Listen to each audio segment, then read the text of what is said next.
கல்லணையை சுற்றி பார்க்க உங்கள் எல்லாத்தையும் வரவேற்கிறோம் பார்வையாளர்களே. கல்லணை பேருந்து நிலையத்தில் நம்ம இப்போ இருக்கிறோம். அடுத்ததாக ஸ்ட்ரைட்டாக கல்லணையை தான் பார்க்க போகிறோம்.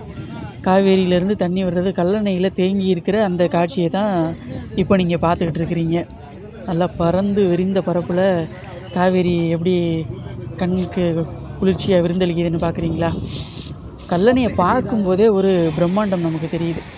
அப்படியே கல்லணையிலேருந்து அந்த அணையிலேருந்து 4 ஆறுகள் பிரிஞ்சு ஓடுது.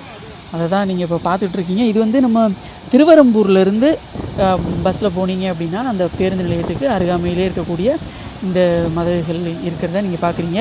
அதிலேருந்து தண்ணி நல்லா வேகமாக தான் திறந்துருக்குறாங்க. அது வேகமாக போயிட்டுருக்கு. இந்த மதகுகளில் தண்ணி வர்ற அந்த சத்தத்தை கேட்குறதுக்கே அந்த ஒரு பெரிய கூட்டமே இருக்குதுன்னு சொல்லலாம். அங்கே போனாலே கல்லணைக்கு வாங்க வாங்கன்னு சொல்லி இந்த மதகுகள் வழியாக வர தண்ணி பேசுது. அடுத்ததாக காவிரி ஆறு விளக்கக்கூடம் பார்க்குறீங்க. கரிகாலன் பூங்கா இது. இந்த வழியாக போனீங்கன்னா பூங்கா. இந்த இடத்துல நீங்கள் வண்டி பார்க் பண்ணிக்கலாம். அடுத்தது அங்கே இருக்கக்கூடிய கண்காணிப்பு மையத்துக்கான அந்த உதவி உபகரணங்கள்லாம் இருக்கக்கூடிய அந்த இடத்த இப்போ பார்த்துக்கிட்டு இருக்கிறீங்க. அது மழை எவ்வளோ பெஞ்சிருக்குது, வெப்பம் எப்படி இருக்குது அப்படிங்கலாம் கண்காணிக்கக்கூடிய அந்த கண்ட்ரோல் சென்டர், அந்த டிவைசஸ்லாம் இங்கே இருக்குது. அதாவது கல்லணை அந்த கரிகாலர் சோழர் மண்டபம் போகிற வழிக்கு முன்னாடியே. இப்போ அடுத்தது அது பக்கத்துலேயே இருக்கிறது தான் இது வெண்ணாறு. வெண்ணாறில் தண்ணி திறந்துருக்குறாங்க. வெண்ணாறுலேயும் நல்லா வேகமாக தான் தண்ணி திறந்து போயிட்டு இருந்தது. இதை பார்த்த உடனே இறங்கி குளிக்கலாம் அப்படின்னு தோணுச்சு தான். ஆனாலும் பொதுப்பணித்துறை மூலமாக இங்கே கொடுத்துருக்க அறிவுரைகளையும் நம்ம கடைப்பிடிக்கணும் இல்லையா? அதனால் உள்ளே இறங்கலை, வெளியே இருந்தே பார்க்குறோம். ஆனாலும் பாருங்கள், நம்ம இறங்குறதுக்கு பயப்பட்டோம். ஆனால் இந்த கொக்கு, நீர்க்காக்கா, முக்குளிப்பான்னு சொல்லக்கூடிய அந்த பறவைகள் எல்லாமே ரொம்ப சுதந்திரமாக அந்த தண்ணியில் இப்படி வேகமாக போகிற தண்ணியில் ரொம்ப ஜாலியாக நல்லா குளிச்சுக்கிட்டு இருந்தது. அதையும் பார்த்தோம். இப்போ நீங்கள் பார்த்துட்டு இருக்கிறது அந்த வலது பக்கமாக கட்ட கட்டிருக்காங்க பார்த்தீங்களா? அது பொதுமக்கள் குளிக்கிறதுக்காக ஏற்பாடு பண்ணியிருக்கக்கூடிய இடம். அங்கே நிம்மதியாக போயிட்டு எந்த தொந்தரவும் இல்லாமல் நீங்கள் அங்கே போய் குளிக்க முடியும். வெண்ணாறில் தண்ணி நல்லா திறந்து நிறையவே போயிட்டு இருந்தது. கட்டுக்கடங்காத தண்ணி அப்படின்னு தான் சொல்லணும்.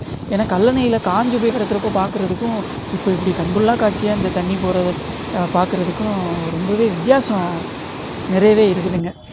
அழகான காட்சி. அதுக்கடுத்து அங்கேருந்து நம்ம அப்படியே மூவ் பண்ணோன்னு வச்சுக்கோங்களேன். அடுத்து இந்த காவேரி ஆறு இருக்க பக்கம் போகலாம். இது வந்து நம்ம திருச்சி போகிற வழி. அந்த பக்கம் போகிறது அந்த சாலைகள் எல்லாமே இன்னொரு வரைக்கும் எல்லா வண்டிகளும் வர்றதுக்கு உதவியாக தான் இருக்குது. இப்போ இருக்கிற டெக்னாலஜியில் நிறைய ஓவர் பிரிட்ஜெலாம் கட்டுறாங்க. அன்றைக்கே இடிஞ்சு கூட விழுந்துருது. ஆனால் இந்த கல்லணையில் தண்ணிக்கு நடுவில், தண்ணி போகிற ஓட்டத்துக்கு நடுவில் இப்படி கல்லணைன்னு கட்டி வச்சு அதை இன்னொரு வரைக்குமே ரொம்ப உறுதியோடு இருக்கிறது அப்படிங்கிறத பார்க்க முடியும். இந்த தண்ணியில் பாருங்கள், இந்த மதகு வழியிலலாம் அப்படியே சுழலில் போய் தண்ணி விழுகிற மாதிரி விழுந்து அந்த பக்கம் ஓடிட்டுருக்கு. இந்த சைடு வந்து தண்ணீர் திறக்கக்கூடிய அந்த மதகுகள்லாம் திறக்கக்கூடியதுக்கான அந்த உபகரணங்கள் இந்த பக்கம் இருக்குது. அப்படியே நடந்து போகிறோம் மெதுவாக. அடுத்து என்னென்ன இருக்குது அப்படிங்கிறத நம்ம அப்படியே பார்க்க போகிறோம்.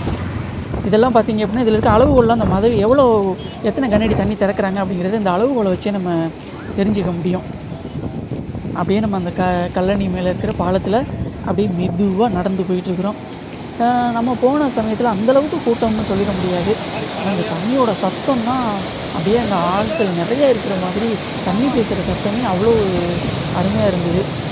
இந்த சத்தத்தை கேட்டோம் அப்படின்னாலே நம்ம பக்கத்தில் இருக்கவங்கள்ட்ட பேசுகிறதுக்கும் கூட கேட்காத அளவுக்கு தான் இருந்தது. இப்போ நீங்கள் பார்க்குறது தான் கல்லணையோட நீர்மட்டத்தை பார்க்கக்கூடியது. அங்கே இருக்கக்கூடிய குட்டி குட்டி சிலைகள்லாம் பார்த்திங்கன்னா ஒரு கருப்பொருளை தெரிச்சிருக்குது. அதே போல் இந்த அணைகள்லேருந்து தண்ணி திறக்கிற அந்த இடம், இது எப்படி இருக்குது, எப்போ செஞ்சது, எப்போ பராமரிக்கப்பட்டது, அதெல்லாம் கூட கூடுதல் தகவலை நம்ம கொடுத்துருந்தாங்க. இது இந்த திருக்காட்டுப்பள்ளி போகிற வழியை நீங்கள் பார்த்தீங்க. அடுத்ததாக அப்படியே கல்லணையிலேருந்து காவேரிக்கு திறந்து விடக்கூடிய அந்த மதகுகள் இதில் செம்ம ஸ்பீடுங்க. நீங்கள் பாருங்களேன், கீழே தண்ணி அடிக்கிற அடியில் மேலே சாரல் எவ்வளவுக்கு எழும்பி வருது அப்படிங்கிறத நீங்களே இப்போ இதில் நல்லா பார்க்க முடியும். வேகம்னா அவ்வளோ வேகம். ஏதாவது ஒன்று போட்டோம் அப்படின்னா அது எங்கிட்டு போகுதுன்னே தெரியல. அவ்வளோ வேகமாக தண்ணி போய்கிட்டு இருக்குது. இதில் பார்த்திங்கன்னா 10 ஒவ்வொரு மதகுகளுக்கும் ஒரு விதமாக தண்ணி திறந்து வச்சுருந்தாங்க. 10 கனஅடியிலேருந்து 50 கனஅடி வரைக்குமே கூட இதில் தண்ணி ஒவ்வொரு மதகுகள்லையும் திறக்கப்பட்டிருக்கு. இதை மொத்தமாக கணக்கு பண்ணி தான் நமக்கு வந்து காவேரியில் இத்தனை கனஅடி தண்ணீர் திறக்கப்பட்டிருக்கு அப்படிங்கிற அந்த தகவலை நமக்கு அங்கேருந்து தினமும் அப்டேட் பண்ணுறாங்க நீர்வளத்துறை சார்பில். அதை நம்ம தெரிஞ்சுக்க. பாருங்களேன், கல்லணை அப்படின்னாலே கண்கொள்ளா காட்சி தாங்க. சோழ வளநாடு சோறுடைத்து இந்த அம்மா அப்படி நெற்கதிரை தாங்கிக்கிட்டு நின்னா அந்த ஃபோட்டோவை பார்த்தீங்க. மச்ச உணவு மக்களுக்கு அளித்து மகிழ்வோம்னு சொல்லிட்டு இந்த அம்மா ஒரு மீனவ பெண்ணா அங்கே இருக்கக்கூடிய இந்த சிலையும் பார்த்தோம். அடுத்து இதுதான் காவேரி ஆற்று பாலம். இது கல்லணையிலேருந்து காவேரிக்கு தண்ணி திறக்கக்கூடிய அந்த பாலம் இதுதான். இது தொடக்கத்துலேருந்து இப்போ நம்ம நின்றுக்கிட்டு இருக்கிறோம். அடுத்து இங்கே இருந்தும் நம்ம அந்த காட்சியை பார்த்துட்டு இருக்க முடியும். கொஞ்ச நேரம் அப்படியே அமைதியாக இந்த சத்தத்தை கேட்டுக்கிட்டு தண்ணி எப்படி போயிட்டுருக்கு அப்படிங்கிறத கொஞ்சம் நேரம் பார்ப்போம்.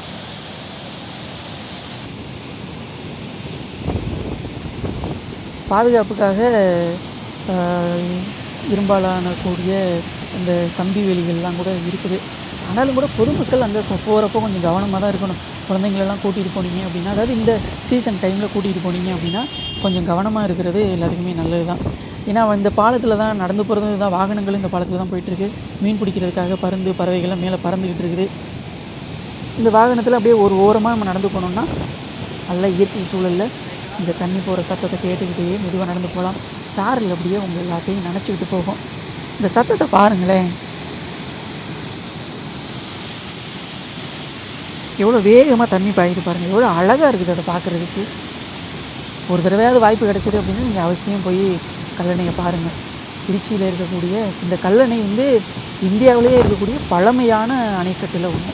கரிகால சோழன் கட்டி வச்சது இதுதான். ஒரு பாடல் கூட இருக்கும் இல்லையா, கரிகாலன் கட்டி வைத்தான் கல்லணை அப்படின்னு, நான் கண்ணனை கட்டி கொண்டேன் இதில் ஏதோ ஒரு பாட்டு, அந்த பாட்டு வரும். அந்த பாட்டு இதுக்கு ரொம்பவே பொருந்தக்கூடிய பாடல். நல்ல இயற்கை சூழலில் இப்போது இது மாதிரி அணை கட்டுறது சாத்தியமா அப்படின்னா தெரியல, அதுக்கு காலம்தான் பதில் சொல்லணும். ஆனாலும் கல்லணை ஒரு நல்ல அனுபவத்தை கொடுக்கும்.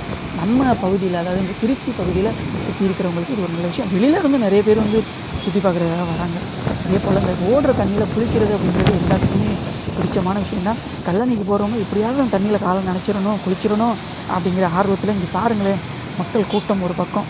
அதுவும் இந்த விடுமுறை நாட்கள்லாம் போனீங்கன்னா அவ்வளோதான், எல்லோரும் இந்த தண்ணிக்காகவே தண்ணி நம்ம மேலே கொஞ்சம் படாதா அப்படின்னு நினைக்கக்கூடிய அளவுக்கு தான் அங்கே இருக்குது. குழந்தைங்கள்லேருந்து வயசானவங்க வரைக்குமே அங்கே போனாலுமே நம்ம எப்படியாவது குளிச்சிடணும் அப்படிங்கிற எண்ணம் வந்துடுது.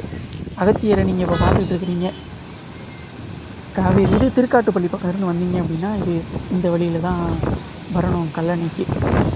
சின்ன வழி தான், எல்லா வாகனங்களும் அந்த வழியாக தான் போக வரதுக்கு, ஆட்கள் நடமாட்டம் தான். அங்கே பக்கத்துலேயே சிறுவர் பூங்கா இருக்குது, விளையாடக்கூடிய விளையாட்டு பொருட்கள்லாம் இருக்குது. அங்கேயே வண்டியை பார்க் பண்ணிக்கலாம். அதில் அப்படியே நடந்து வந்தோம் அப்படின்னா நிறைய அங்கே தின்பண்டங்கள்லாம் விற்கிறது, கடையெல்லாம் நிறைய. கல்லணை பார்க்கும்போது பார்த்தீங்களா, கிராண்ட் அணைக்கட். இது கரிகால சோழனுடைய சிலையை அங்கே நிறுவி இருக்காங்க. ரொம்ப அழகாக நேர்த்தியாக கட்டியிருக்கிறாங்க. இது காவேரி அம்மன் அப்படின்னு சொல்லி இந்த ஒரு சிலையும் நீங்கள் பார்க்கலாம். ரொம்ப அழகாக வண்ணப்பூச்சி செஞ்சுருக்காங்க. கிராண்ட் அணைக்கட் இதெல்லாம் இப்போ நீங்கள் பார்த்துக்கிட்டு முதல்ல பார்த்தீங்கன்னா அந்த மதுரைகள் வழியாக போகிறதுனால தான் நம்ம இந்த ஃபெஸ்டிவல் ரொம்ப அழகாக இருக்குது. இப்போ அடுத்தது இந்த பசங்க குளிக்கிறதுக்கு தயாராகிருக்குது. குளிக்கிறதுக்கு எல்லாத்தையும் ஒரே கொண்டாடுறாங்க. அவங்களுக்கு கூட இந்த படங்கள்லாம் முடிச்சுட்டு குளிச்சிடலாம் அப்படின்னு சாரையே நம்மளை நினச்சிருச்சு.